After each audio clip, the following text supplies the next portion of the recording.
Good evening. Welcome to Dispatch, the weekly show designed to keep you on track as you build and operate your layout. I'm Roy Smith, your dispatcher. Thank you for joining me tonight, whether you're here in the studio audience or out there somewhere in cyberspace. Coming up on tonight's show, your layout photos, the question of the week, your comments, and a big shout out. Sadly, Justin Case won't be able to join us for his commentary this week, but hopefully he will be back for next week's show. Well, we've got a great show lined up for you tonight, so don't go away. We'll be right back.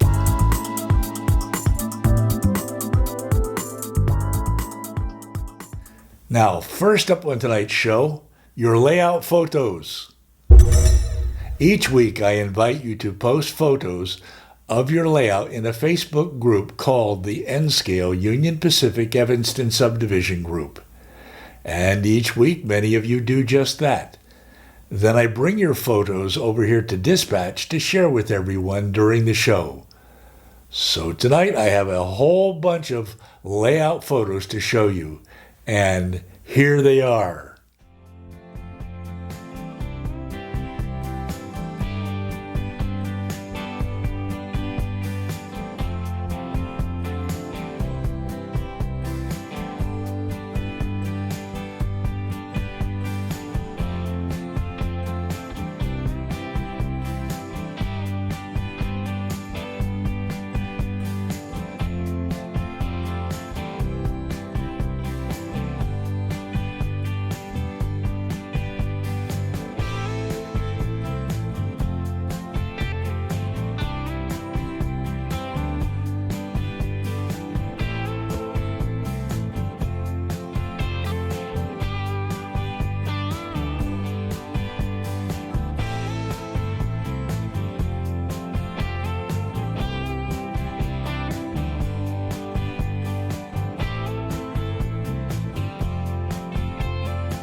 Okay, when Dispatch ends tonight, be sure to go over to the Facebook group, join the group, and post a photo of your layout there because we want to see what you're doing on your layout. It doesn't matter what scale you model in. I will put a link down below in the description to this video that will take you to the Facebook group. When you see this photo of Echo Canyon on my layout, you will know you're at the right place. At the end of this episode, I'm going to show you two photos that I posted on the Facebook group this week, and I will describe those two photos for you. So be sure to stick around for that.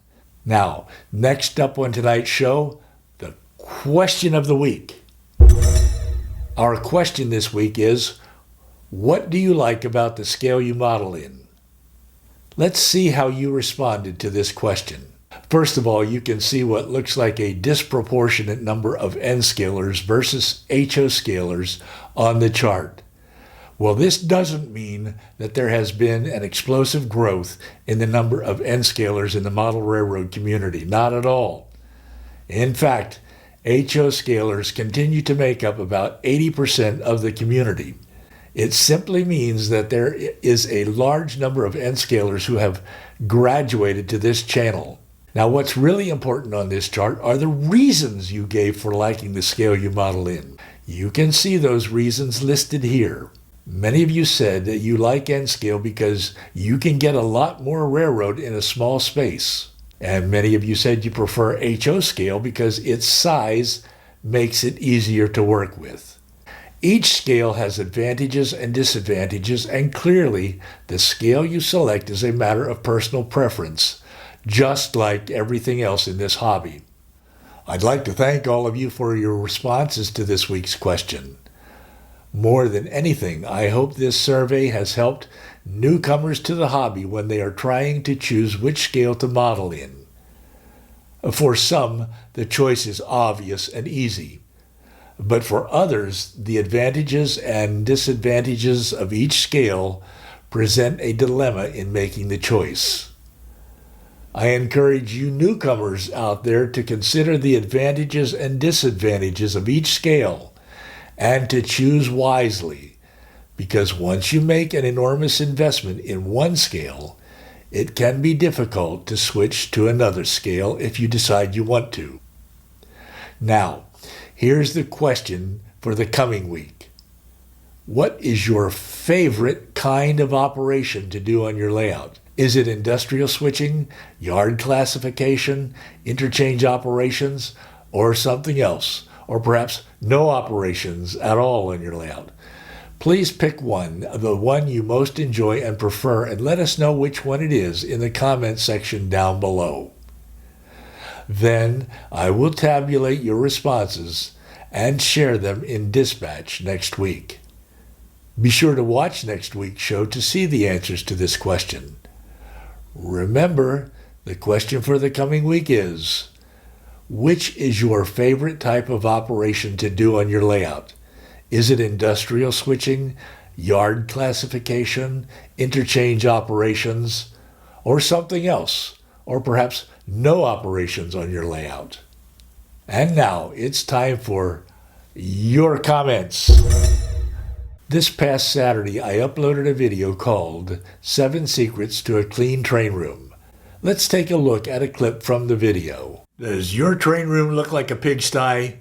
Well, today I'm going to suggest 7 ways to clean it up. Coming up right now.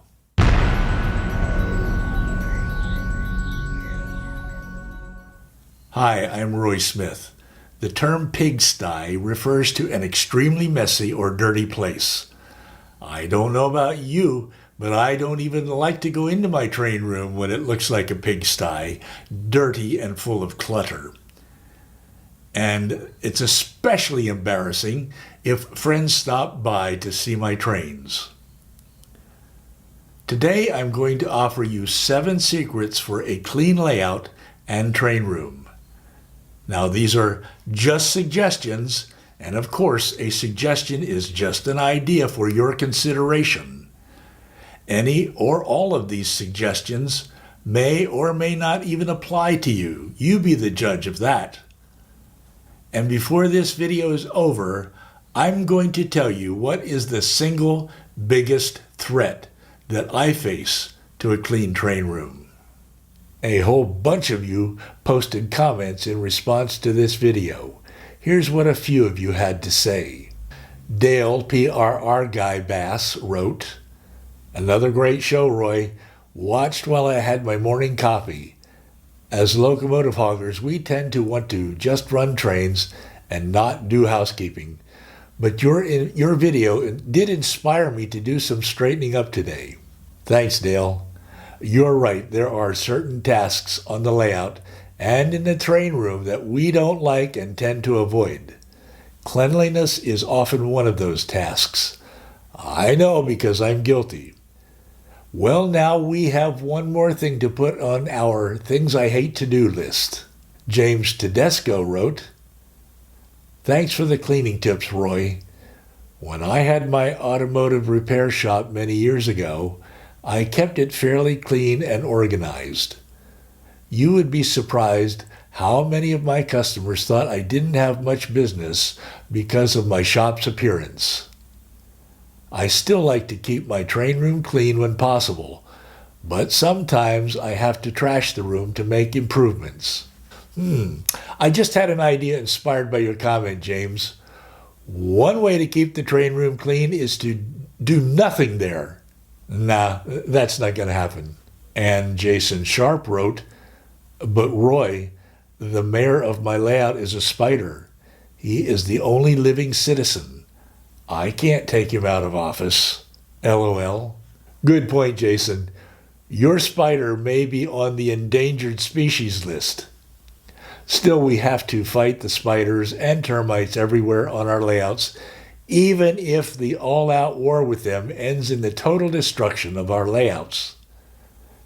You'll recall that I mentioned the termite infestation of my layout in the video. Well, a number of you have suggested that I spray my benchwork with a solution of borax. I'm going to try that. I'll do whatever it takes to save my benchwork. I want to thank all of you who commented on the video. I've learned a lot just by reading your comments. And if you still haven't seen 7 Secrets to a Clean Train Room, I will put a link to it down below that will take you directly to it. Be sure to watch it after dispatch ends tonight. And now, it's time for tonight's big shout out. And tonight's big shout out goes to Railfan220, also known as Cam, and his HO Scale BNSF Plains Division.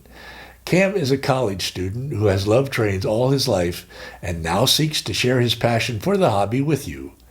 On his double-deck layout, you can see helper operations on a mountain division on the upper level and industrial switching and yard operations on the lower level. Cam calls his layout the Plains Division, and although this name is fictitious, his layout is set in Nebraska and Minnesota. As I said, the layout is double-decked, but it does not have a helix to climb from the lower to the upper level. Instead, Cam wisely chose to build a long gradual incline connecting the 2 levels. Cam uses ESU cab control to run his layout. I really like Cam's layout, and I'm sure you will like it too. So let's go over and take a look at it right now. So right now it's beginning its journey, starting in the staging yard, and it is now heading upgrade towards Belmont. So the train's now heading out of St. Paul on the lower level. You can see that is the one end of the yard all the way down there at the far wall. That's the engine facility. Coal train's now sneaking its way upgrade here, about to pass through Newport Junction, which is over on the right with all those industries. And in just a few moments it'll actually pass over itself up there, and once it goes through the wall right there, and eventually that'll be hidden, it'll then head over to the upper level. We'll take a look at that in just a second. You can see how the train's heading upgrade. We already have quite a bit of elevation difference as it passes through this same spot. Here we get a look at the train. It's on the middle track there. That's not a reverse loop. The ones above and below are reverse loops. This one here actually just connects the lower level and the upper level because there's no helix on the layout. So the train now rolls into Crawford, Nebraska. This is the main, not main scene, but the most complete scene right now.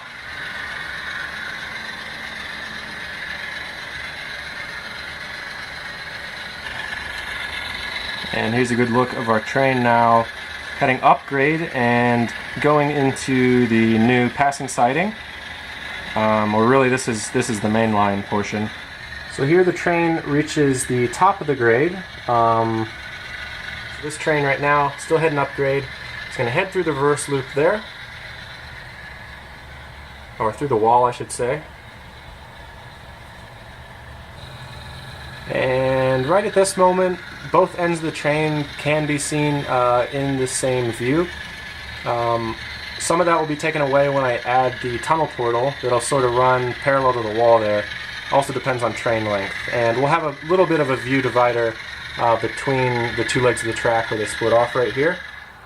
So anyway, that's the end of our train's run. As you can see, it's now facing the other way, pointing downgrade, and ready for someone else to take over, take it all the way down the layout, and eventually it would then terminate once again in the staging yard down here to the lower left.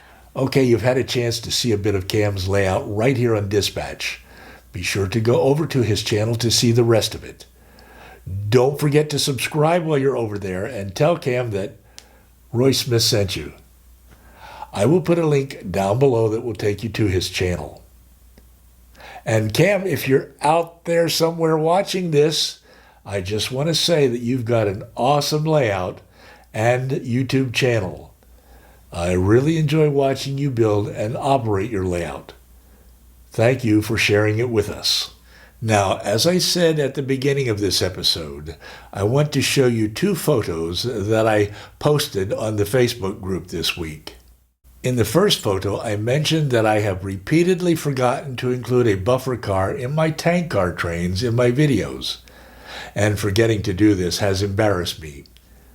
Well, recently I watched a fabulous video uploaded by Toyman Television, and in that video a tank car train appears with no buffer car between the locomotives and the tank cars. I will put the link to this video down below. I was feeling vindicated after watching Toyman's video until I realized that these eastbound tank cars probably had just left the Union Tank Car Company there in Evanston, Wyoming, after being refurbished and still empty. Now remember, I even published a video back in May 2018 called "What Are Buffer Cars?" and I will put a link to that video down below. A lot of you responded to my photo in the Facebook group with comments explaining various reasons why the tank car train at Evanston may not need a buffer car. I urge you to go over to the photo I posted to read these reasons. I noticed this photo that Cliff Downey had posted earlier on Facebook showing a pair of SD 40-2s doing yard work at Green River, Wyoming. Cliff's photo was taken from the pedestrian bridge that crosses the yard. In response to Cliff's photo, I posted this one. As you probably know, the yard at Green River is the main classification yard on my layout, and I love trying to replicate the prototype I'm modeling on my layout and in my photos. I encourage you to go on over to the Facebook group to read the comments concerning the two photos that I posted there. You will find a link to the group down below. Well, that just about concludes tonight's show, but I want to remind you to come back here every Tuesday night for Dispatch, which you are watching right now, and every Saturday morning for my layout updates. I certainly want to encourage you to subscribe to this channel if you haven't done it yet, and hit the notification bell so that you don't miss any of the upcoming episodes. And don't forget to respond to the question for the coming week in the comments down below. All right, a great big thank you to all of you who joined me tonight, both here in the studio audience and out there somewhere on YouTube. Sharing the hobby with you really is the best part of model railroading. Until next time then, happy railroading. I'm Roy Smith, and I will see you again very soon.